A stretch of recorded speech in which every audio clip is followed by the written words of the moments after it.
The story of Tyler Thompson is one that could end on a football field, with Tyler's arms hoisting a gold ball, a trophy to celebrate the first state championship in his school's history. But before we get there, we have to start at the beginning of his journey, on a dark road in Morristown, Tennessee, with Tyler cradling his unconscious friend as sirens drew near. Well, it's kind of hard for Tyler to talk about it. It's a subject we don't talk about very much, but him and 4 friends went to Taco Bell one night.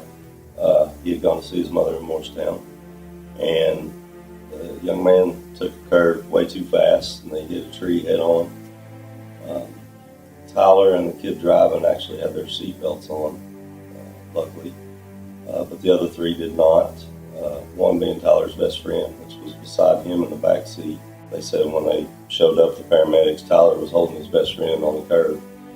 They med-flighted 2 of them. Tyler went by ambulance to Knoxville. Tyler had 3 cracked ribs, broken arm, serious concussion, which kept him out of football for a year. He was not released from the doctors until almost 4 months after the wreck. So they're very lucky to be here. And you know, after the wreck, when he walked out of the hospital, he was a total different kid. He looked at things a lot different.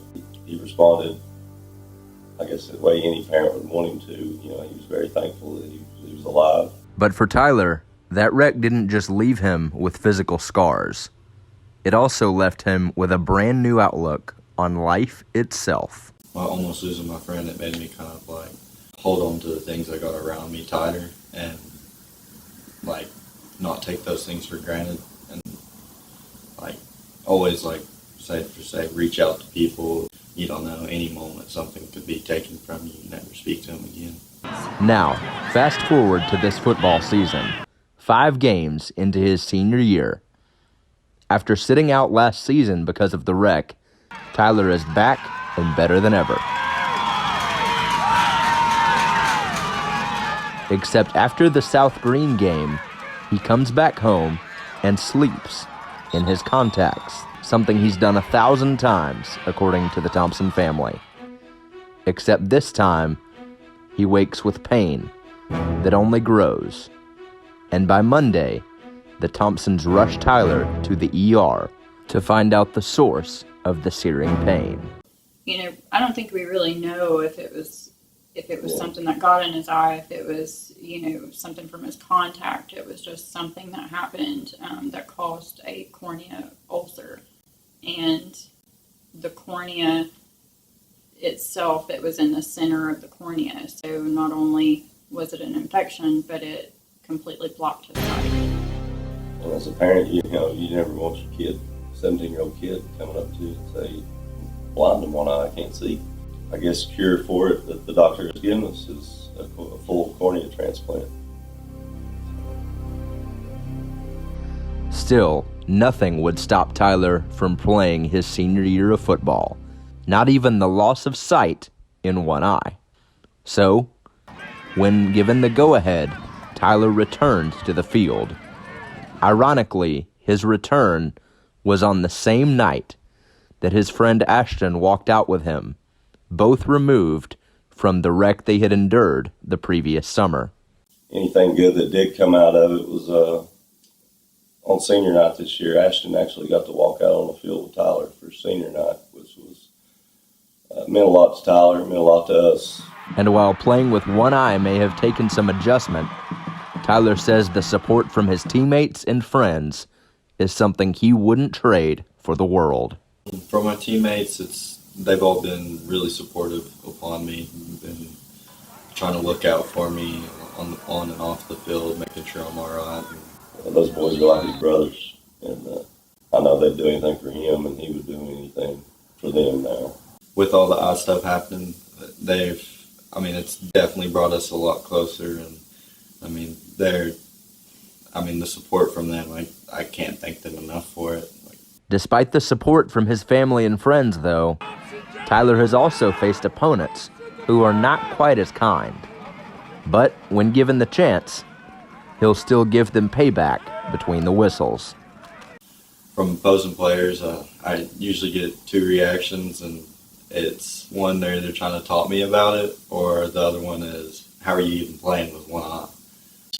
I'd say most of the time it's the people taunting, but the few ones that are kind of bragging on me and complimenting me from the other side, it means a lot. It brings me somewhat of a motivation because, I don't know, I just kind of feed off hate. I mean, it's not something that tears me down. Kind of just makes me want to become better and strive to be better on the field.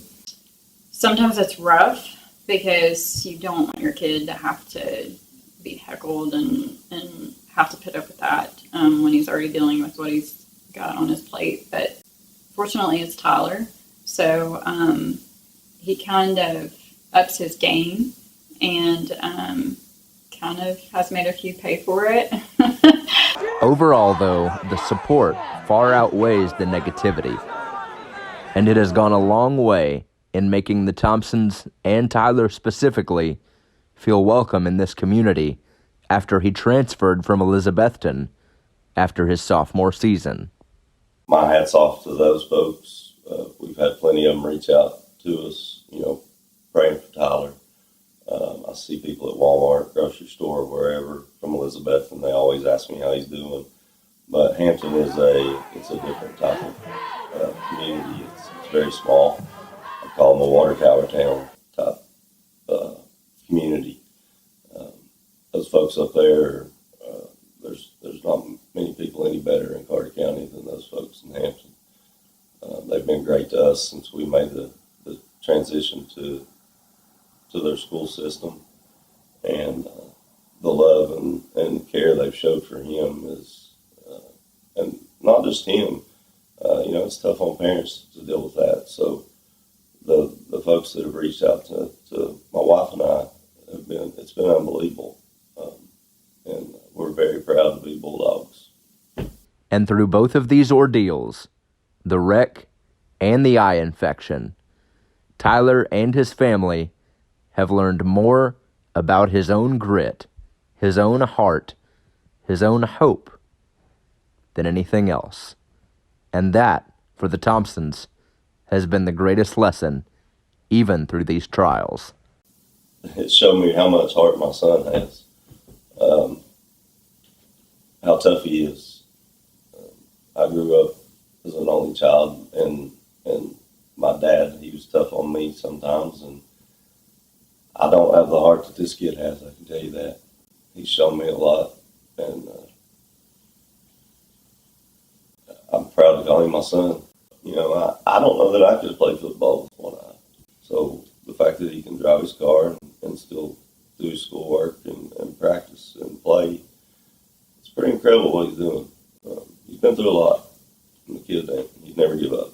He's very resilient in his heart. It would have been really easy for him to just say, well, it's over with.